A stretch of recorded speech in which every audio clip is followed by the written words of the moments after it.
નમસ્કાર, ડીટીવી ન્યૂઝમાં આપ સૌનું હાર્દિક સ્વાગત છે. દાહોદ નગરપાલિકા ખાતે ઉપપ્રમુખ શ્રદ્ધાબેન ભડંગના હસ્તે ધ્વજવંદન કાર્યક્રમ યોજાયો.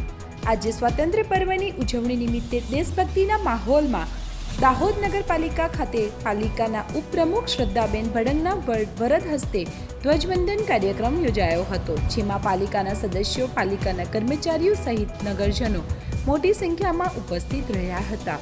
ઉત્સાહભેર રાષ્ટ્રીય પર્વની ઉજવણી કરવામાં આવી હતી.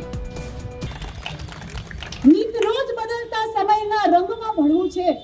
નિત રોજ બદલતા સમયના રંગમાં ભળવું છે. દર્દમાં છલકતી એ દરેક આંખોમાં મારે મળવું છે. દર્દમાં છલકતી એ દરેક આંખોમાં મારે મળવું છે.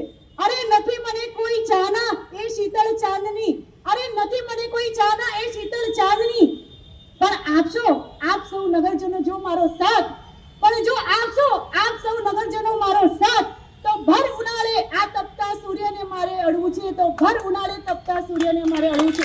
શત શત નમન. ભારત માતા કી, ભારત માતા કી જય હિન્દ. સમગ્ર દાહોદ શહેરને 78માં સ્વતંત્રતા દિવસની ખૂબ ખૂબ શુભકામનાઓ. આવનારું વર્ષ દાહોદ શહેર માટે સમૃદ્ધ, સુખાકારી અને હરિયાળું બને તેવી દાહોદની દીકરી શ્રદ્ધા ભડંગ અને નગરપાલિકા ઉપપ્રમુખની ખૂબ ખૂબ શુભેચ્છાઓ.